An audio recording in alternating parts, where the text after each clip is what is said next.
പറഞ്ഞു. എൻ്റർടൈൻമെൻ്റൊക്കെ ആയിക്കോ, പക്ഷേ ആവേശം മൂത്ത് ആൾ മാറിപ്പോകരുത്.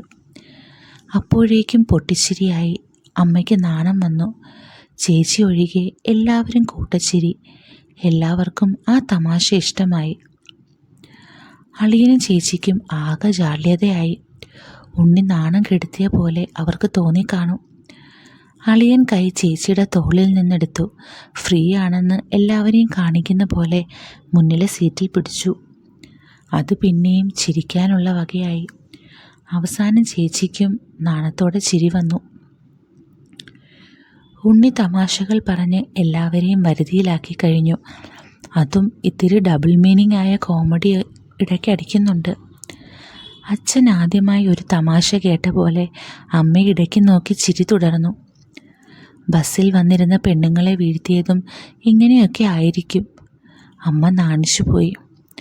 മരുമോൻ്റെ കൈ അറിയാതെ അമ്മയുടെ തോളത്ത് തട്ടുന്നുണ്ട്. അത് ഉണ്ണി കണ്ടു. പക്ഷേ ഉണ്ണി അത് വേറെ രീതിയിൽ പ്രസൻറ്റ് ചെയ്തു. എന്തായാലും തമാശയല്ലേ, സാരമില്ല. കാറ് മുന്നോട്ട് നീങ്ങി. കുട്ടിക്കാനം കഴിഞ്ഞു. ഉണ്ണിച്ചേട്ടൻ തമാശകളും നാട്ടുവിശേഷമൊക്കെ പറഞ്ഞ് വണ്ടിക്കുള്ളിൽ എല്ലാവരെയും ആക്റ്റീവാക്കി. അളിയനും പെങ്ങളും ആരും അറിയാത്ത പോലെ തങ്ങളുടെ പരിപാടി തുടർന്നു. പക്ഷേ അച്ഛനൊഴികെ എല്ലാവർക്കും എന്താണെന്നറിയാം.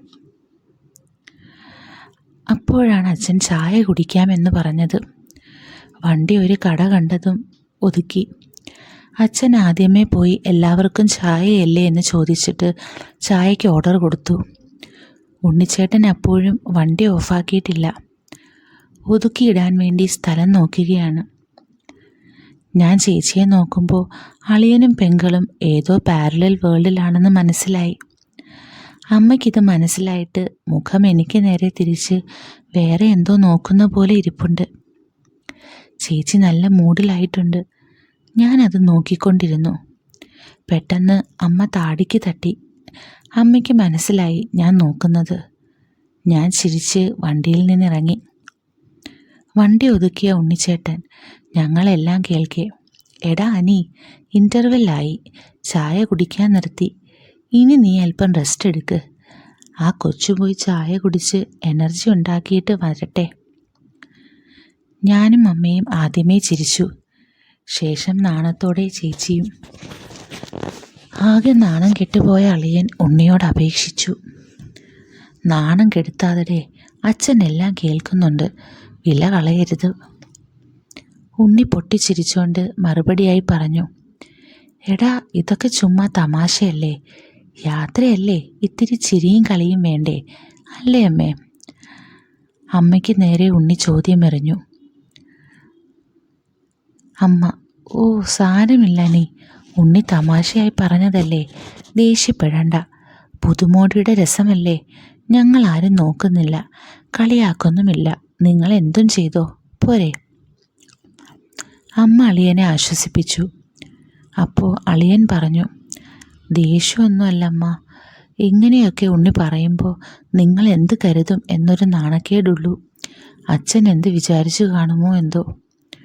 ഉടനെ അമ്മ പറഞ്ഞു, ഞങ്ങൾക്ക് എന്ത് തോന്നാനാ, അച്ഛൻ മുന്നിലല്ലേ, കണ്ടില്ല, ഞാനും അഖിലും ശ്രദ്ധിക്കാൻ പോണില്ല, നിങ്ങളുടെ ഇഷ്ടം പോലെ ചെയ്തോ. അളിയനും ചേച്ചിയും ഒന്നും മിണ്ടാതെ വണ്ടിയിൽ നിന്നിറങ്ങി. ഞങ്ങൾ നേരെ ചായ വാങ്ങി കുടിച്ചു. ഉണ്ണിച്ചേട്ടൻ അച്ഛനുമായി കാലാവസ്ഥയും അവിടുത്തെ കൃഷിയൊക്കെ മിണ്ടിക്കൊണ്ടിരിക്കുക. അളിയനും കൂടെ കൂടി. ചേച്ചി അപ്പോൾ അമ്മയുടെ അടുത്തേക്ക് നടന്നു. തൊട്ടടുത്ത് കസേരയിൽ ഞാൻ ചായ കുടിക്കുന്നുണ്ട്. ചേച്ചി അളിയൻ്റെ അടുത്ത് പോയി ഇരിപ്പുറപ്പിച്ചു. അളിയൻ ഒരു കൃത്രിമ ഗൗരവമൊക്കെ മുഖത്ത് വരുത്തി ചായ കുടിക്കാനിരുന്നു. ഉണ്ണിച്ചേട്ടൻ എല്ലാവർക്കുമായി ബജി എടുത്ത് തരാൻ തുടങ്ങി. ആദ്യം അച്ഛനും അളിയനും എടുത്തു കൊടുത്തു. ശേഷം എനിക്കും അമ്മയ്ക്കും ചമ്മന്തിയും 3 ബജിയും ഇട്ടുകൊണ്ട് തന്നു. അളിയനും പെങ്ങളും ഒരു പാത്രത്തിൽ ചമ്മന്തി മുക്കി കഴിച്ചു. ഞാനും അമ്മയും വേറൊരു പാത്രത്തിലും. ഉണ്ണിച്ചേട്ടൻ ഒരു ബജി എടുത്ത് എനിക്കും അമ്മയ്ക്കും ഇടയിൽ വന്ന് ചമ്മന്തിയിൽ മുക്കി കടിച്ചു. എന്നിട്ട് അമ്മയെ നോക്കി ചിരിച്ചു. അമ്മയും ചിരിച്ചു. ശേഷം ഞാനും അമ്മയും മാത്രം കേൾക്കുന്ന അളവിൽ അമ്മയോടായി പറഞ്ഞു, പിള്ളേരുടെ ഓരോ പാടേ, നമ്മൾ കട്ടുറുമ്പാകേണ്ട, ഇതൊക്കെ ഇപ്പോൾ അല്ലേ പറ്റൂ. നമ്മൾ കണ്ണടച്ചു കൊടുത്താൽ മതിയെന്നേ, അവരെന്തുമായിക്കോട്ടെ. അമ്മ തലയാട്ടി. അതെ, നീ പറഞ്ഞിട്ടും അതൊന്നും ശ്രദ്ധിക്കാൻ പോയില്ല. ഈ സമയത്ത് ആഗ്രഹമൊക്കെ അറിഞ്ഞവളല്ലേ ഞാനും. അവർ എന്തും ചെയ്യട്ടടാ, കളിയാക്കി അവരുടെ അവസരം കളയണ്ട. ചിരിച്ചുകൊണ്ട് ഉണ്ണിച്ചേട്ടൻ അതെ എന്ന് തലയാട്ടി. പിറകിലിരിക്കുന്ന എന്നെ ഒന്ന് തിരിഞ്ഞു നോക്കിയിട്ട് അമ്മയോട് എന്തോ പറയാൻ പോവുകയാണ് ആള്. ആവേശം മൂത്ത് അവൻ്റെ കൈയെങ്ങാനും അവിടെ വല്ലതും കൊണ്ടോ? ഇത്തിരി ആശ്ചര്യത്തോടെ അമ്മ പറഞ്ഞു, അയ്യേ ഇല്ല, ചെറുതായി മുട്ടി. 3 പേര് ഇരിക്കേണ്ട സീറ്റിൽ 4 പേര് തിക്കിത്തിരക്കി ഇരിക്കുമല്ലേ, അപ്പോൾ അറിയാതെ വല്ലതും കൊണ്ട് കാണും. അതേയോ എന്ന പോലെ ഉണ്ണി തലയാട്ടി. ശേഷം പിള്ളേരുടെ ഓരോ പാടേ എന്ന് പറഞ്ഞ് ചിരിച്ചു. അമ്മയും ചിരിച്ചു.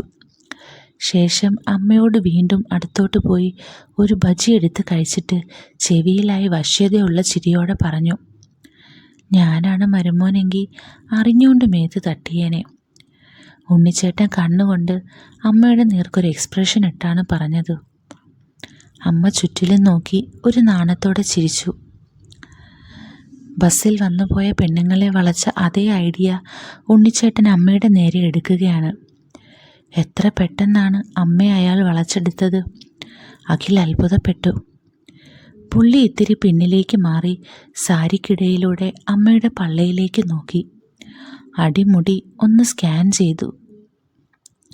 പുള്ളിയെ കുറ്റം പറഞ്ഞിട്ടും കാര്യമില്ല. ആരും ഒന്ന് നോക്കിപ്പോകുന്ന നല്ല വെളുത്തു കൊഴുത്ത ചരക്കാണ് 45 വയസ്സായ അമ്മ. അമ്മ ആരെയും ശ്രദ്ധിക്കുന്നുണ്ടോ എന്ന് നോക്കി പെട്ടെന്ന് നേരെ തിരിഞ്ഞു നിന്നു. അമ്മയ്ക്ക് നാണം വന്നു എന്ന് മനസ്സിലായി. ഉണ്ണിച്ചേട്ടൻ ചിരിച്ചുകൊണ്ട് നേരെ അളിയൻ്റെ അടുത്തേക്ക് നടന്നു. എന്നാ പോയാലോ? അച്ഛൻ കഴിച്ചതിൻ്റെ ക്യാഷ് കൊടുത്തു. നേരെ എല്ലാവരും കാറിലേക്ക് നടന്നു. നാണം കെട്ട സ്ഥിതിക്ക് ഇനി പെങ്ങളുടെ കൂടെ ഇരിക്കേണ്ട എന്ന് കരുതി അളിയൻ ഉണ്ണിച്ചേട്ടനോട് താക്കോൽ ചോദിച്ചു. ഉണ്ണി, വേണ്ടടാ, ഞാൻ ഓടിച്ചോളാം, നീ പിന്നിലിരുന്നോ. അളിയൻ സമ്മതിച്ചില്ല. ഞാൻ അതിർത്തി വരെയെങ്കിലും ഓടിക്കട്ടെ, അത് കഴിഞ്ഞ് തരാം. അളിയൻ താക്കോൽ ആവശ്യപ്പെട്ടു. ഉണ്ണിച്ചേട്ടന് കാര്യം മനസ്സിലായി. ജാള്യത മാറ്റാൻ വേണ്ടിയാണ് അനീഷ് താക്കോൽ വാങ്ങുന്നത്. ഉണ്ണിച്ചേട്ടൻ താക്കോൽ കൊടുത്തു. അച്ഛൻ അപ്പോഴേക്കും മുന്നിൽ കയറി. അച്ഛൻ മുന്നിലിരുന്നത് കൊണ്ട് ഉണ്ണിച്ചേട്ടൻ എവിടെയിരിക്കും എന്നൊരു കൺഫ്യൂഷൻ വന്നു. മുന്നിലിരുന്ന അച്ഛനോട് പിറകിലേക്ക് പോകാൻ പറയാൻ അളിയന് മടി. സാരമില്ല, അച്ഛൻ ഇരിക്കട്ടെ, ഞാൻ പിറകിലിരിക്കാം. ഉണ്ണിച്ചേട്ടൻ അളിയനോട് ആക്ഷനായി കാണിച്ചു. അതോടെ പിറകിൽ കയറിയിരുന്ന അഖിലിനോട് ഇറങ്ങാൻ പറഞ്ഞു ഗീതു. ശേഷം ഗീതു ആദ്യം കയറി വിൻഡോ സീറ്റ് പിടിച്ചു. പിന്നെ അമ്മയോട് കയറാൻ ചേച്ചി പറഞ്ഞു. ഉടനെ ഉണ്ണിച്ചേട്ടൻ ഇടപെട്ടു. അമ്മയ്ക്ക് ഈ സൈഡ് കാഴ്ച കുറേ കാണാനുണ്ടെന്ന് പറഞ്ഞില്ലേ, അമ്മ ഈ സൈഡ് വിൻഡോ ഇരുന്നു. ശരിയെന്ന് തലയാട്ടി ചേച്ചി. ശേഷം അഖിൽ കയറി. അടുത്തത് ഉണ്ണിച്ചേട്ടൻ കയറി. അമ്മയ്ക്ക് സൈഡ് സീറ്റ് കൊടുക്കാനെന്ന് പറഞ്ഞ് അടുത്തതായി അമ്മയെ കയറ്റി. കയറിയ ഉടനെ അമ്മയെ നോക്കി ചിരിച്ചു. അമ്മ തിരിച്ചു. ഒരു വിൻഡോ സൈഡ് സീറ്റിൽ ഗീതു, ഇപ്പുറത്ത് അഖിൽ, അഖിലിനടുത്ത് ഉണ്ണിച്ചേട്ടൻ, ഇങ്ങേയറ്റത്ത് സൈഡ് വിൻഡോ സീറ്റിൽ സുജാത. അങ്ങനെ 4 പേര് തിക്കിത്തിരക്കിയാണ് കാറിലിരിക്കുന്നത്. ഉണ്ണി, ഇരിക്കാൻ ബുദ്ധിമുട്ടുണ്ടോ? അമ്മയോ അഖിലോ അല്പം മുൻപോട്ട് കയറിയിരുന്നാൽ ഓക്കെ ആകും. അമ്മ, ഞാൻ കയറിയിരുന്നോളാം. അങ്ങനെ അളിയൻ വണ്ടിയെടുത്തു. അച്ഛനും അളിയനും ഉണ്ണിച്ചേട്ടനും കൂടി തേയില കൃഷിയും തമിഴൻ്റെ വരവൊക്കെ അങ്ങനെ സംസാരിച്ച് വണ്ടി മുന്നോട്ട് പോവുകയാണ്. ഇടയ്ക്ക് ഉണ്ണിച്ചേട്ടൻ അമ്മയോട് എന്തോ ചെവിയിൽ പറയുന്ന പോലെ തോന്നി. അമ്മ പല്ല് കാണിക്കാതെ ഇത്തിരി കള്ളത്തരമുള്ള ചിരി ചിരിക്കുന്നുണ്ട്. അമ്മ ഇങ്ങനെ ചിരിക്കുന്നതൊക്കെ ആദ്യമായി കാണുകയാണ് അഖിലും. ഇടയ്ക്ക് അല്പം സമയത്തേക്ക് അഖിലൊന്ന് മയങ്ങിപ്പോയി. പെട്ടെന്ന് മയക്കത്തിൽ നിന്ന് എണീറ്റ അഖിൽ ഇടയ്ക്ക് വെറുതെ അമ്മയെ നോക്കി. തലമുടികൾക്കിടയിൽ അനക്കമുള്ള പോലെ. ഒന്നുകൂടെ നോക്കിയപ്പോൾ അമ്മയുടെ തോളിലൂടെ എന്തോ കടന്നു പോകുന്നുണ്ട്. സംശയം തോന്നാത്ത പോലെ മുന്നോട്ടാഞ്ഞു നോക്കി. ആദ്യ കാഴ്ചയിൽ ഞെട്ടിപ്പോയി. ഉണ്ണിച്ചേട്ടൻ്റെ കൈ അമ്മയുടെ ചുമലിലാണ്. മുതലെടുക്കുകയാണോ സജി? അമ്മ നല്ല ബലം പിടിച്ച് ഒന്നും അറിയാത്ത പോലെ ഇരിപ്പുണ്ട്. ഇതിൻ്റെ ഇടയിലും ഉണ്ണിച്ചേട്ടൻ എല്ലാവരോടും മിണ്ടുന്നുണ്ട്. ചേച്ചി ഇതൊന്നും അറിയാതെ മൊബൈലിൽ തോണ്ടുന്നു. അമ്മ മുന്നോട്ട് കയറി ഇരിക്കുന്നത് കൊണ്ടും മുന്നിലെ സീറ്റിൻ്റെ മറവ് കൊണ്ടും ഇവിടെ നടക്കുന്നതൊന്നും ആർക്കും കാണാൻ പറ്റുന്നില്ല. ഇടയ്ക്ക് അമ്മ എന്നെ നോക്കും. ഞാൻ അതിനു മുന്നേ റോഡിലേക്ക് നോക്കും. എന്തായാലും എന്നെ കൊണ്ട് നിർത്തിക്കാൻ പറ്റില്ല. പെട്ടുപോയതാണേലും അറിഞ്ഞുകൊണ്ട് നിന്നു കൊടുക്കുന്നതാണേലും ഞാൻ അറിഞ്ഞെന്നറിയണ്ട എന്നൊരു ഭാവം ഞാൻ മുഖത്ത് വരുത്തുന്നുണ്ട്. അമ്മയുടെ ശ്വാസഗതി ഉയരുന്നത് കാണുമ്പോൾ അറിയാം ഉണ്ണിച്ചേട്ടൻ വെറുതെ ഇരിക്കുകയല്ലെന്ന്. ഇതൊക്കെ കണ്ട് എൻ്റെ കിളി പോയ അവസ്ഥയാണ്. ഓടി ഓടി വണ്ടി കുമളിയെത്തി. ഇപ്പോൾ അളിയൻ ഉണ്ണിച്ചേട്ടന് വണ്ടി ഓടിക്കാൻ കൊടുക്കും.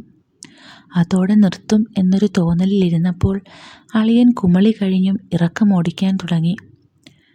ഇന്ന് ഉണ്ണിച്ചേട്ടൻ പളനി എത്തും മുമ്പ് എന്തേലും തീരുമാനമാക്കും. സ്വന്തം ഭർത്താവ് തൊട്ടു മുന്നിലിരിക്കുന്നു. മകൻ ചേർന്നിരിക്കുന്നു.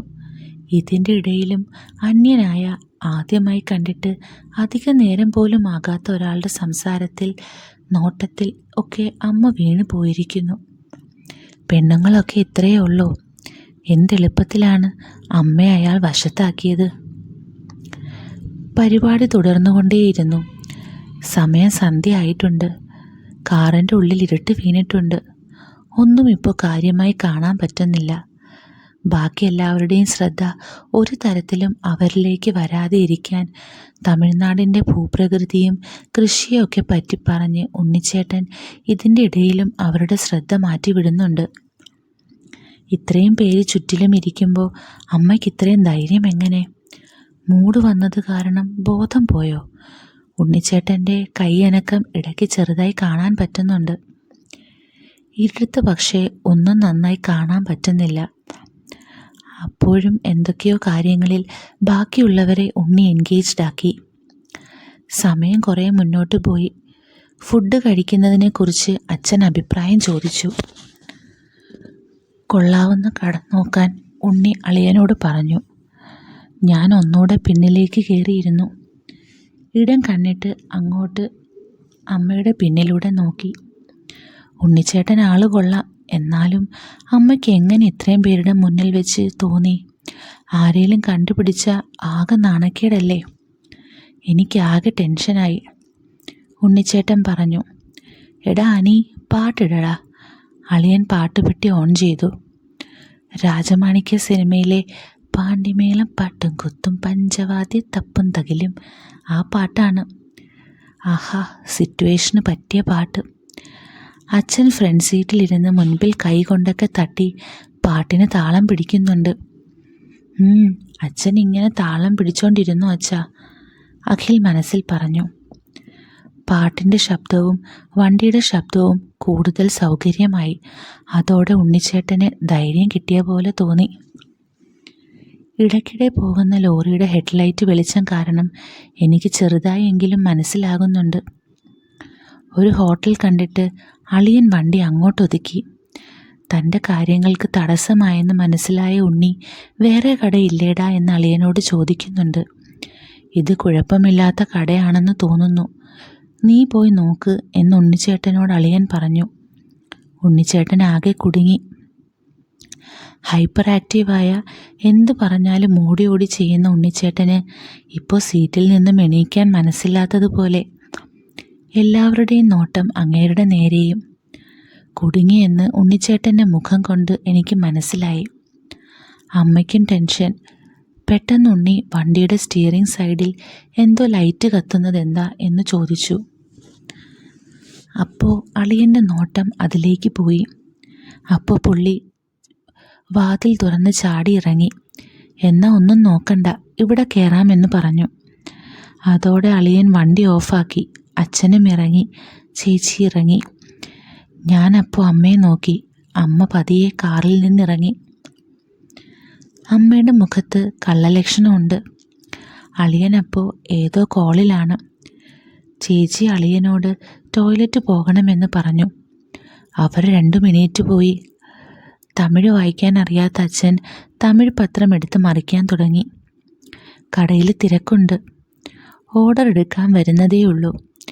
ഞാൻ അമ്മയെ നോക്കി. ആകെ കള്ളലക്ഷണം. ഉണ്ണിക്കിത് പുത്തരിയല്ല. ആള് കാലുമാട്ടി മൊബൈലിൽ തോണ്ടുന്നുണ്ട്. പെട്ടെന്ന് അമ്മയോട് ഉണ്ണിച്ചേട്ടൻ അമ്മയ്ക്ക് ടോയ്ലറ്റ് പോകണ്ടേ എന്ന് ചോദിച്ചു. അമ്മ വേണ്ട എന്ന് കണ്ണുകൊണ്ട് കാണിച്ചു. അപ്പോൾ ഉണ്ണിച്ചേട്ടൻ അമ്മയോട് അപ്പോൾ നേരത്തെ കക്കൂസി പോകണമെന്ന് എന്നോട് പറഞ്ഞതോ? ഉണ്ണിച്ചേട്ടൻ്റെ എന്തോ ഉടായിപ്പാണെന്ന് എനിക്ക് മനസ്സിലായി. അമ്മ സാരമില്ല എന്ന് പറഞ്ഞിരുന്നു. ഹൈവേ ഹോട്ടലായതുകൊണ്ട് കുറേ കക്കൂസുണ്ട്, ഞാൻ കാണിച്ചു തരാം എന്ന് അമ്മയോട് ഉണ്ണിച്ചേട്ടൻ പറഞ്ഞു. അത്യാവശ്യമാണേൽ പോടി എന്ന് അച്ഛനും പറഞ്ഞു. പാതി മനസ്സിൽ അമ്മ ഇരിപ്പുണ്ട്. ഉണ്ണിച്ചേട്ടൻ പെട്ടെന്ന് ചാടി എണീറ്റ് അമ്മയുടെ കയ്യിൽ പിടിച്ചു. ഞാൻ കാണിച്ചു തരാം, പേടിക്കണ്ട. കഴിയുന്നത് വരെ പുറത്ത് കാവൽ നിന്നോളാം. അമ്മ പതിയെ പുള്ളിയുടെ ഒപ്പം എണീറ്റ് പോകുന്നുണ്ട്. ഇത് വേറെ എന്തിനോ ഉള്ള പോക്കാണ്, എനിക്കുറപ്പായി. ഞാൻ 5 മിനിറ്റ് സ്റ്റക്കായിരുന്നു. പിന്നെ പെട്ടെന്ന് ടെൻഷൻ. എനിക്കിരിക്കപ്പുറതിയില്ല. അവിടെ എന്താണോ നടക്കാൻ പോകുന്നത്? അമ്മയ്ക്ക് അത്രയും ധൈര്യമോ? പോയി നോക്കി ഉറപ്പിക്കണം. എനിക്കിരുന്നിട്ട് ഇരിപ്പുറയ്ക്കുന്നില്ല. അച്ഛാ, എനിക്കും കക്കൂസി പോണം. അച്ഛൻ സീറ്റ് പിടിച്ചിരുന്നോ? അച്ഛൻ അപ്പോൾ ഞെട്ടി. ഇതെന്നാ, എല്ലാവർക്കും വയറ് സുഖമില്ലേ? അച്ഛൻ ചിരിച്ചുകൊണ്ട് ചോദിച്ചു. ഞാൻ അറിയില്ല എന്ന് പറഞ്ഞ് നേരെ കക്കൂസിൻ്റെ അങ്ങോട്ട് പോയി. അവിടെ അളിയൻ കൂട്ടുകാരെ വിളിച്ച് ചളിയടിക്കുന്ന ശബ്ദം കേട്ടു. അളിയനുള്ളതുകൊണ്ട് അവർ ഇവിടെ വന്നിട്ടില്ല എന്ന് മനസ്സിലായി. ഞാൻ ആ ഭാഗം മൊത്തം നോക്കി. അവരെ കാണാനില്ല. എങ്ങോട്ട് പോയി രണ്ടും? ആ ഭാഗം മൊത്തം നോക്കി. ശേഷം വെറുതെ അടുക്കള വശത്ത് പോയി. അവിടെയും ആരുമില്ല. തിരിച്ചു നടക്കുന്ന വഴിയിലാണ് ഒരു പമ്പ് ഹൗസ് ഇത്തിരി മാറി കണ്ടത്. അവിടെ ലൈറ്റുണ്ട്. അവിടെ പോയി നോക്കാൻ തീരുമാനിച്ചു. നടന്നെത്തിയതും അകത്ത് ആളുണ്ടെന്ന് മനസ്സിലായി. അമ്മയുടെ ശബ്ദം എൻ്റെ ചെവിയിൽ വന്നടിച്ചു. ഞാൻ സ്തംഭിച്ചു പോയി. എൻ്റെ ശരീരം മൊത്തം വിറച്ചു. ഉൾക്കൊള്ളാൻ പറ്റുന്നില്ല. ഒരു നെഗറ്റീവ് പെരുമാറ്റം ആരോടും ഉണ്ടാക്കാത്ത എൻ്റെ അമ്മ എന്തൊക്കെയാണിപ്പോൾ കാണിക്കുന്നേ? ഈ സ്റ്റോറിയുടെ ബാക്കി പോർഷൻ നമ്മുടെ ടെലിഗ്രാം ചാനലിൽ ഇട്ടിട്ടുണ്ട്. അപ്പോൾ ബാക്കി കേൾക്കാനുള്ളവർ നമ്മുടെ ആ ചാനലിലൊന്ന് ജോയിൻ ചെയ്യണം. അതിൻ്റെ ലിങ്ക് ഞാൻ ഡിസ്ക്രിപ്ഷനിൽ കൊടുത്തിട്ടുണ്ട്. അപ്പോൾ എന്നിട്ട് ഈ സ്റ്റോറി നിങ്ങൾക്ക് ഇഷ്ടപ്പെടുകയാണെങ്കിൽ ചാനലൊന്ന് സബ്സ്ക്രൈബ് ചെയ്ത് സപ്പോർട്ട് ചെയ്യണം. With love, Aleena.